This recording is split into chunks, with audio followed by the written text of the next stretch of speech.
Hello everyone, welcome to our YouTube channel sir BMCC. और आज हम बात करेंगे क्वाड्रेटिक इक्वेशन के पार्ट नंबर 2 की, जिसमें हम सीखेंगे यदि हमें क्वाड्रेटिक इक्वेशन 3 टर्म में दी हो तो उसको कैसे सोल्व करते हैं। पिछली वीडियो में हमने पार्ट 1 में पढ़ाया था कि अगर बेटा हमें 2 टर्म दी हो क्वाड्रेटिक इक्वेशन की, उसको कैसे सोल्व करा जाता है। आप ध्यान से देखिएगा, पहले जो 3 सवाल है उसमें हमने एक आइडेंटिटी लगाई थी। अगर आप गैस करो तो मुझे बताइए कौन सी थी, तो आप बताएंगे a² माइनस b² वाली आइडेंटिटी थी। और इन 2 सालों को हमने क्या करा था बेटा, कॉमन लेके सोल्व करा था। यदि आपने वीडियो मिस कर दी है तो आप जो है क्वाड्रेटिक इक्वेशन की जो न्यू वीडियोस मैंने प्लेलिस्ट बनाई है उसमें जाके चेक कर सकते हैं। तो चलिए शुरुआत करते हैं सवाल नंबर 1 से। सवाल नंबर 1 है x² प्लस 7x प्लस 12। सबसे पहले आपको देखना होता है कि इसमें कौन सी टर्म कौन सा है। कौन सी टर्म से कहते हैं जिसमें x² या x ना आ रहा हो, तो आप कहेंगे सर 12 है। तब आपको 12 के फैक्टर करने हैं। तो 12 किस स्टेट में आता है, जैसे 12 एकन 12 में आता है, और 12 आता है 6 दूनी 12 में, और आता है बेटा 4 तिये 12 में। अब हमें देखना है कि कौन से 2 पेयर को जोड़ के या घटा के 7 आ जाएगा, क्योंकि सारे साइन प्लस के हैं तो जोड़ के ही आएगा। ठीक है, अगर मानो सवाल नंबर 1 समझ में नहीं भी आ रहा है तो सवाल नंबर 2 है, सवाल नंबर 3 है, समझ में आ ही जाएगा। तो फिर से आते हैं दोबारा से पॉइंट पे। पॉइंट है कि पहले 12 के फैक्टर करने हैं। फैक्टर मींस किसकी टेबल में आता है, तो 12 एकन 12, 6 दूनी 12, 4 तिये 12। फिर हमें देखना होता है कि किन 2 को जोड़ के 7 आ जाएगा। तो इन 2 को जोड़ के 7 नहीं आएगा, इन 2 को जोड़ के भी नहीं आएगा। 4 और 3 को आप ऐड करेंगे तो कितना आ जाएगा, 7 आ जाएगा। तो मैं क्या लिखूंगा यहाँ पे, x² प्लस 7 के स्थान पे आ जाएगा 4 प्लस 3, दोनों को जोड़िए तो कितना आ जाएगा 7, मल्टीप्लाई करिए तो क्या जाना चाहिए 12। तो ये है हमारा तरीका। फिर प्लस का 12 बराबर में रहेगा 0। उसके बाद आपको क्या करना होता है, इस x की अंदर मल्टीप्लाई करनी होती है। मल्टीप्लाई करने के लिए कुछ खास नहीं करना है, बस केवल 4 लिखना है, x लगा देना है, 3 लिखना है, x लगा देना है। इसे कहते हैं एलओजी, हो गई मल्टीप्लाई। उसके बाद हमें प्लस का 12 सेम रखना है, बराबर में 0 आ जाएगा। उसके बाद हमारा तरीका है, क्योंकि 3 टर्म जब होते हैं तो उसको 4 टर्म बनाया जाता है। वैसे इस मेथड का नाम है स्प्लिटिंग द मिडिल टर्म, लेकिन अभी हम शुरुआत में ही हैं तो अभी हम आराम से पढ़ रहे हैं। तो पहले 2 को अलग, लास्ट के 2 को अलग। इन 2 में क्या कॉमन है देखेंगे तो आप बताएंगे x कॉमन है। यहां से x कॉमन लूंगा, जो चीज मैं कॉमन लेता हूं उसी से इन दोनों को डिवाइड कर देता हूं। तो x² को यदि मैं x से डिवाइड करूंगा तो क्या बचेगा, x बचेगा। तो यहां पे मैं x लिख दूंगा, प्लस का 4 मेरा यहां पे बचेगा, क्योंकि 4 मैंने x यहां से कॉमन ले लिया था। उसके बाद इन दोनों में देखूंगा क्या कॉमन है, तो आप बताएंगे क्या कॉमन है, 3 कॉमन है। तो क्या बचेगा फिर, यहाँ पे 3 से डिवाइड करो इसको तो ओनली x बचेगा। और जब 3 को इससे डिवाइड करेंगे तो क्या बचेगा बेटा, मतलब 12 को जब 3 से डिवाइड करेंगे तो क्या बचेगा, 4 बचेगा। ये है क्वाड्रेटिक इक्वेशन को सोल्व करने का सबसे आसान तरीका।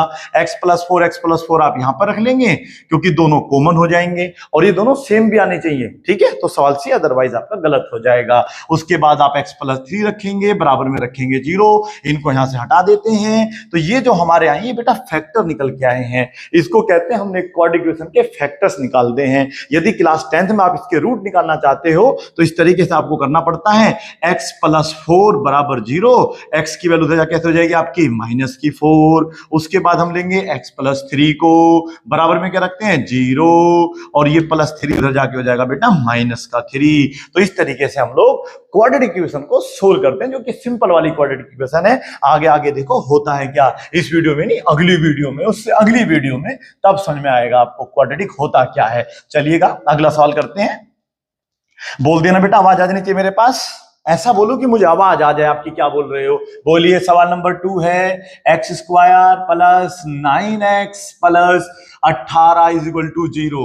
तो हमें सबसे पहले देखना है कि कांस्टेंट टर्म कौन सा है, क्योंकि यहां पर हमें इससे ना मल्टीप्लाई करना होता है। यहां पे कुछ है तो है नहीं, और आपको समझ में भी कुछ नहीं आएगा। तो आप सबसे पहले देखो जिसमें x² या x ना आ रहा हो वो टर्म कौन सा है, तो ये है। अब आप इसके फैक्टर करिए। फैक्टर मतलब बोले तो कि 18 किसकी टेबल में आता है, तो 18 एकन 18 में आता है, 9 दूनी 18 में आता है, 6 तिये 18 में आता है। और इसके अलावा कोई टेबल नहीं जिसमें 18 आता है। क्या कह रहे हो, 2 में आता है, तो बेटा 2 गुना 9 या 9 गुना 2 एक ही बात होता है। 6 में आ जाए या 3 में आ जाए, बात एक ही है। ठीक है, तो आप 3 गुना 6 लिख के जीनियस नहीं बन जाओगे, क्योंकि 6 गुना 3 ऑलरेडी लिख चुके हैं। चलो छोड़ो बात, मिट्टी डालिएगा। अब हम देखेंगे किन 2 को जोड़ के 9 आ जाएगा। ध्यान रखना, जोड़ के घटा के आता है। अब मैंने आपको हिंट दे दी, अगर सारे के सारे प्लस के हैं तो प्लस करके आएगा, माइनस की बात छोड़ दो। आप लोगों को क्या करना पड़ेगा, 6 + 3 कितना हो जाएगा मेरा 9। शुरुआत होगी x² प्लस यहां पे 9 के स्थान पे आ जाएगा 6 + 3 × x + 18 बराबर में 0। उसके बाद हमें क्या करना होता है, इस x के अंदर मल्टीप्लाई करनी होती है। मल्टीप्लाई करने के लिए क्या करना है, आप लोगों को ओनली बस केवल 6 के आगे x लगा देना है, 3 के आगे x लगाना है, डब्बे को भगा देना है। उसके बाद प्लस का 18 आएगा बराबर में 0। 3 टर्म की जब क्वाड्रेटिक इक्वेशन होती है डायरेक्ट सोल्व नहीं होती है, उसको 4 टर्म में बनाना होता है। 4 टर्म में बनाने के तरीके को बोलते हैं स्प्लिटिंग द मिडिल टर्म। चलिएगा, इन दोनों को अलग, इन दोनों को अलग। इन दोनों में क्या कॉमन है, तो आप देखेंगे x कॉमन है तो क्या बचेगा, x + 6 बचेगा। अगर आपको ऐसे कॉमन लेना नहीं आता है तो आप जो है ना प्लेलिस्ट में फिर से जाइएगा और फैक्टराइजेशन टाइप करिएगा, वहां पे वो वीडियो देखिएगा तो फिर ये आपको मक्खन लगेगा, मक्खन। उसके बाद आप यहां से इन दोनों में से क्या कॉमन लेंगे, लेने का तरीका मैं बता देता हूं। ये देखते हैं 3 और 18 क्या किसी एक टेबल में आता है, तो आप कहेंगे यस सर 3 के टेबल में आता है, तो 3 बाहर ले लेंगे, 3 से डिवाइड करेंगे तो x बचेगा। और जब 18 को डिवाइड करेंगे 3 से तो 6 3 कितना होता है बेटा, 18 होता है, बराबर में 0 आ जाएगा। x + 6 हमारा फिर से कॉमन हो जाएगा और x + 3 हमारा यहां आ जाएगा। क्लास 8 और 9th में इतना ही करना होता है, लेकिन जब हम क्लास 10th में आ जाते हैं, 11 12th में आ जाते हैं तो थोड़ा सा आगे जाना है। x + 6 बराबर 0, बताओ x की वैल्यू क्या आएगी, कमेंट बॉक्स में लिख के बताना। और x + 3 बराबर 0, तो बताओ x की वैल्यू क्या आएगी। सवाल नंबर तीसरा कौन करेगा, तुम करोगे। चौथा कौन करेगा, तुम करोगे। ठीक है, आवाज नहीं आ रही, देखो आपकी आवाज आनी चाहिए मेरे पास तक, अब तक तो आवाज आई नहीं किसी की। चलिएगा, कोई बात नहीं। तो यहां पर अब हम सवाल नंबर 5वां करेंगे, क्योंकि 2 मैंने करे 2 तुमने। पैटर्न बड़ा आसान है, 4 सवाल में से 2 मेरे 2 तुम्हारे, अगले 4 सवाल फिर से सेम है, 2 मेरे 2 तुम्हारे, फिर अगले 4 2 गायब हैं, 2 कहीं गए होंगे बाहर घूमने, आ जाएंगे तो वो भी लिख देंगे। फिलहाल आप सवाल नंबर 5 को लपेटिएगा। 2x² + 7x + 6 = 0। अब आती है काम की बात। पहले 4 सवाल एक ही टाइप के थे, एक ही पैटर्न के समझ में आ गए। तो अब हम लोग देखेंगे क्वेश्चन 6। बेटा ध्यान रखना है, यदि x² के साथ कोई भी कोफिशिएंट या कोई भी वैल्यू रखी हुई है तो उसकी मल्टीप्लाई लास्ट वाले में करेंगे ही करेंगे। तो ये सेकंड टाइप आ गया। तो 6 दूनी हो गया 12, तो ये लिखा रहेगा 6 लेकिन माना जाएगा 12। तो ये जो है वो दिख नहीं रहा, जो दिख रहा है वो ये है नहीं। तो पहले इसकी मल्टीप्लाई करी 12, 12 की फैक्टर करने के देखते हैं कि 12 किसकी टेबल में आता है, तो आप बताएंगे सर 12 × 12 में आता है, 6 दूनी 12, 4 दिए 12, कल फिर आना दोबारा। ठीक है, तो आप देख रहे हैं कि मुझे 7 लाना है और 4 + 3 कितने होते हैं, 7 होते हैं। इन केस अगर मानो बेटा यहां पे मैं 13 लिख देता तो फिर मुझे यहां पे लिखना पड़ेगा 12 + 1, और अगर मैं यहां पे 8 लिख देता तो मुझे यहां पे लिखना पड़ता 6 +। तो इतना आसान सवाल है, तो या तो जोड़ के लाना होता है या फिर घटा के लाना होता है। समझ में आ गया आप लोगों को, क्योंकि सारे प्लस के हैं तो फिर जोड़ के ही आएगा। चलो फटाफट निंजा टेक्निक लगा दीजिएगा। यहां पर आपका क्या है, पहले देखिएगा सवाल में 5वें में 7 है। 7 के लिए मुझे 4 + 3 × x + 6 यूज करना होगा। बेटा ये 3 है, इसको पोलियो मार गया होगा। 2x² प्लस, अब आप क्या करोगे, इस x की 4 में मल्टीप्लाई करोगे। मल्टीप्लाई करने के लिए कहीं नहीं जाना, हमारे पास आइए, मल्टीप्लाई करो, यानी x लगा दो, 3 के आगे x लगा दो, इसे कहते हैं मल्टीप्लाई करना। आधे बच्चे कंफ्यूज होते हैं, मल्टीप्लाई करना कैसे करेंगे मल्टीप्लाई, हमें तो ये मल्टीप्लाई करना आता है 2 × 3, इसके अलावा मल्टीप्लाई हमें आती नहीं है। तो आप ऐसा करो, 4 के आगे भी चिपका दो x, 3 के आगे चिपका दो x, प्लस का रहेगा 6 बराबर में आएगा 0। पहले 2 अलग, लास्ट के 2 अलग। कॉमन लेने का तरीका बेटा होता है, पहले देखिए नंबर जो है, जैसे 2 है 4 है तो दोनों एक ही टेबल में आते हैं, किस में आते हैं, 2 के टेबल में आते हैं। x यहाँ पर 2 बार है, यहाँ पर 1 बार है, 1 बार कॉमन ले लेंगे। सांस भी ले लें, देख रहे हो यार, बोलते रहते हो, उलाते रहते हो। तो 2x कॉमन लिया, यहाँ पे बचेगा x, प्लस का बचेगा 2। उसके बाद देखेंगे बेटा इन दोनों में क्या कॉमन है। कॉमन लेना नहीं आ रहा है तो मैं फिर बोलूंगा, फैक्टराइजेशन वीडियो देखिएगा, प्लेलिस्ट में जाके प्लस का 3 आएगा, और जब 3 आता है कॉमन तो हम आदमी कॉमन आराम से ले सकता है। यहाँ पर 3 और 6 है तो कॉमन क्या होगा, दोनों में क्या कॉमन आ रहा है, 3 का टेबल कॉमन आ रहा है। उसके बाद इसको 3 से डिवाइड करा तो आपका x बचेगा, 3 से डिवाइड करा तो यहाँ पे 2 बचेगा, बराबर में 0। पहले वाले भैया दूसरे वाले भैया सेम आने चाहिए, अलग अलग आ गए तो फिर आपके नंबर भी अलग अलग ही आएंगे, और नंबर से आप फैमिली से परिचित हैं, 0। चलिए बात करते हैं, x + 2 अपना बाहर निकाल लेंगे और 2x x+3 अपना बाहर निकाल लेंगे। ये काम कहां तक आता है? क्लास 8th में और 9th में काम आता है। आप कौन सी क्लास में पढ़ते हैं? जोर से बोलो। तो जो सी क्लास में पढ़ते हो उसी के हिसाब से चलेंगे। 8वीं है तो रोक दो, 9वीं है तो रोक दो, ठीक है, और 10वीं है तो ठोक दो, ठीक है। क्या ठोक दो? x+2 बराबर 0, खुद कर लेना चलो। लेकिन इसमें तो आधे बच्चे कहेंगे ये क्या हो गया, प्लस का 3 पहले उधर जाएगा तो क्या कर देंगे? माइनस का 3, और आप -3 के नीचे क्या भेज देंगे? 2। ये आ गया हमारा जीरोस। इसको सॉरी रूट्स बोलते हैं यहाँ पे। क्वाड्रेटिक इक्वेशन में इनका नाम होते हैं रूट्स। ये भी मैं निकाल ही देता हूं, नहीं तो फिर कहोगे आधा सवाल आता है मास्टर जी को, आधा आता ही नहीं है। तो -2 इस तरीके से आप लोग सवाल कर लेंगे। मुझे उम्मीद है सवाल नंबर 6 भी आप कर लेंगे, लेकिन मुझे उम्मीद तब हो जब हम करें, ठीक है। तो चलिएगा सवाल नंबर 6 भी मैं ही कर देता हूं, क्योंकि हमने कुछ पैटर्न ऐसा बनाया हुआ है कि 2 मेरे 2 तुम्हारे, ठीक है। अब तुम 2 कर रहे हो नहीं कर रहे हो मुझे पता कैसे चलेगा, क्वेश्चन ये है। चलो कोई बात नहीं। सवाल number 6, 3x² plus 10x plus 8 is equal to 0। भाई मैं तो कर रहा हूं सवाल, आपके सामने कर रहा हूं। मेरे जो बते हुए 2 सवाल है, सवाल नंबर 3 और 4, इन अनाथ का क्या होगा ये तो आपको सोल्व करके दिखाने पड़ेंगे। तो क्या करना चाहिए? कमेंट बॉक्स में आंसर चलो लिख के भेज देना। तो इसमें इसकी मल्टीप्लाई करते हैं, 8 3 24। ध्यान रखना, अगर देखो x² सब कुछ नहीं है तो कोई मल्टीप्लाई नहीं करी जाती है।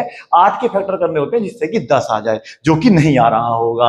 तो आपको यहां पे अगर 3 है तो फिर आप इसकी इसमें पहले मल्टीप्लाई करो, 24 हो जाएगा। लिखना नहीं होता है, बस केवल आपको उसके फैक्टर लिखने हैं। 24 आता है 24 एकम 24 में, 12 दूनी 24 में, 8 3 24 में, 6 चौक 24 में। इसके अलावा और किसी टेबल में नहीं आता। उसके बाद हम देखेंगे किन 2 को जोड़ के मेरा 10 आ जाएगा। जोड़ के या घटा के? घटा के देखो तब होगा जब एक साइन कम से कम माइनस का हो, ठीक है। फिलहाल यहाँ पे माइनस का तो कोई है नहीं, तो हम ऐसा करते हैं 6 + 4 को ले लेते हैं। तो ये हो जाएगा 3x² प्लस 10 के स्थान पे हो जाएगा 6 + 4 × x प्लस का 8 बराबर में 0। उसके बाद हम लोगों को क्या करना होता है बेटा? मल्टीप्लाई। मल्टीप्लाई करने के लिए क्या करेंगे? 6 के आगे भी चिपका देंगे x, 4 के आगे भी चिपका देंगे x, प्लस का रहेगा 8 बराबर में आ जाएगा 0। समझ में आ गया? उसके बाद हमारा काम रहता है पहले 2 अलग लास्ट के 2 अलग। पहले 2 में क्या कॉमन है? आप देख रहे हैं 3x कॉमन है। कॉमन लेना सीखना पड़ेगा बेटा, नहीं तो फिर नहीं आएगा। और ये अगर आपको नहीं आ रहा है तो मान लीजिएगा कि आपका फैक्टराइजेशन कमजोर है और कुछ भी नहीं है। इन दोनों को जैसे प्लस में तो प्रोडक्ट बना के लिखना है, उसी को कहते हैं फैक्टराइजेशन। तो 3x मैंने ले लिया बाहर, अब अंदर जो भी आएगा वो प्रोडक्ट में माना जाएगा। तो ये हो जाएगा x+2। जितना भार लेते हैं उसी से डिवाइड कर देंगे। 3x से इसको भाग करेंगे तो x बचेगा, इसको 3x से भाग करेंगे तो 2 बचेगा। उसके बाद हम इन दोनों में देखेंगे तो कॉमन क्या है बेटा? ओनली 4 भार लेंगे तो क्या बचेगा? x+2 ब्रैकेट बंद बराबर में आ गया 0। उसके बाद मैं क्या करूंगा? x+2 को बाहर ले लूंगा क्योंकि दोनों में ही x+2 आना चाहिए, और एक मेरा आ जाएगा 3x+4 बराबर 0। उसके बाद x+2 बराबर में 0। x की वैल्यू क्या आएगी मुझे नहीं पता, आप अपने आप पता करें। 3x+4 बराबर 0। इसमें मैं आपकी हेल्प कर देता हूं, क्योंकि पहले हमें 3x को यहां रखना होता है, 4 को उधर भेजना होता है फूफा। ये इसके नीचे आ जाएगा -4/3, और इनको हम कहते हैं आंसर। लेकिन जब क्वाड्रेटिक सोल्व करते हैं तो फिर ये आंसर कहलाते हैं मेरे रूट्स। तो मेरा क्या आ गया बेटा? रूट्स आ गया। कहां काम आते हैं? क्लास नंबर 10th में, 11th में, 12th में निकालने को मिलेगा। 8 तक तो केवल आपको फैक्टर करना होता है, इसलिए होता है फैक्टराइज। तो आप इसको फैक्टराइज कर देना, नो फैक्टर ओनली फैक्टर, ठीक है। आगे चलते हैं। सवाल नंबर मैंने करा 6, 7 8 यानी कि तुम्हारा है। 8वें सवाल में आ गया माइनस। चलो माइनस वाले में आधे बच्चों को ना हवा से निकल जाती है, माइनस आ गया क्या करें? तो देखिए माइनस को कैसे करते हैं सॉल्व। ये रहा आपका माइनस का सवाल। सवाल number 9x² minus 9x plus 18 बराबर में 0। ध्यान रखना जरूरी नहीं कि माइनस आ गया तो माइनस ही आएगा, एक माइनस का भी करके देख लेते हैं। आने वाली वीडियो में सब मैं आपको बता दूंगा कि माइनस के सवाल कैसे सोल्व होते हैं, रूट के सवाल कैसे सोल्व होते हैं। 1/, जब यहाँ पे अपोन में आ जाएगा x/2 या 1/x आ जाएगा तो उसको कैसे सोल्व करते हैं, ये सब हम बातें डिस्कस करेंगे आगे जाके। तो फिलहाल ये x² अकेला है तो इसकी इसमें कोई मल्टीप्लाई नहीं होगी, 18 ही रहेगा। 18 के फैक्टर लिख लेते हैं फटाफट। 18 गुना 1 9 गुना 2 6 3 18, और कोई टेबल में आता हो तो लिख लेना, बाकी इनमें ही आता है। तो किन 2 को जोड़ के 9 आ जाएगा, तो 6 और 3 कितने होते हैं? 9, ठीक है। तो यहां पर x² रहेगा, माइनस बाहर रहेगा, अंदर आ जाएगा 6 + 3। रूल सिंपल है, मल्टीप्लाई करो तो ये आना चाहिए, जोड़ो या घटाओ तो ये आना चाहिए। जोड़ो या घटाओ मतलब या तो जोड़ के या फिर घटा के। तो फिलहाल जोड़ के ही आ रहा है। इस वाले पार्ट में हमने सारे सवाल जोड़ने वाले करे हैं। पार्ट 3 में आप समझ लो कौन से वाले करने वाले हैं, ठीक है। तो ये हो गया x² स्क्वायर माइनस का हो गया 6x माइनस का 3x प्लस का 18 है। अरे मास्टर जी माइनस कहां से हो गए? तो ये भी समझ लीजिए बेटा, जब भी माइनस अंदर जाएगा साइन चेंज कर देगा, दोनों प्लस के तो दोनों कैसे हो जाएंगे माइनस के। उसके बाद ये वाला माइनस क्यों नहीं हुआ? क्योंकि बेटा इसकी रेंज यहां तक है बस केवल, उसके आगे इसकी रेंज नहीं है, तो वहां पे आपकी टेंशन खत्म। इसके बाद ये वाला फिर वही सिस्टम है, कॉमन निकालना, x कॉमन होगा, x माइनस 6 बचेगा, इन दोनों में से माइनस का ध्यान रखना, अगर ये साइन माइनस का है तो माइनस का बाहर आएगा, प्लस का है तो प्लस का बाहर आएगा। तो कैसा है माइनस का? तो माइनस का 3 बाहर आएगा। उसके बाद -3 से भाग करेंगे तो ये तो हो जाएगा प्लस का, लेकिन जब इसको भाग करेंगे -3 से ये हो जाएगा माइनस का। ये थोड़ा सा समय लगेगा समझने में, आप अभ्यास करते रहिएगा, अभ्यास करने से जो डाउट्स हैं वो आपके दूर हो जाएंगे। बराबर में 0, ये हमारा काम हो गया फैक्टर निकालने का। ठीक है बेटा, अगर आपको रूट्स निकालने हैं तो x माइनस 6 बराबर 0, x की वैल्यू आएगी 6, और एक आएगा x माइनस 3 बराबर 0, x की वैल्यू आएगी मेरी 3। मुझे उम्मीद है आप लोगों को समझ में आ गया होगा। अब 2 सवाल तो ये रहे, अब बाकी 2 सवाल भी मैं यहाँ पे लिख देता हूं आपके जो हमने लिखने थे। सवाल है x square minus 8x plus 15 बराबर 0, x square minus 10x plus 16 बराबर में 0। सवाल नंबर 11, सवाल नंबर 12। मुझे उम्मीद है ये वीडियो आपको समझ में आई होगी। अगले वीडियो में हम लोग सारे के सारे जो सवाल है, माइनस कब होता है, ये सब चीजें करना सीखेंगे। धन्यवाद, thank you so much watching.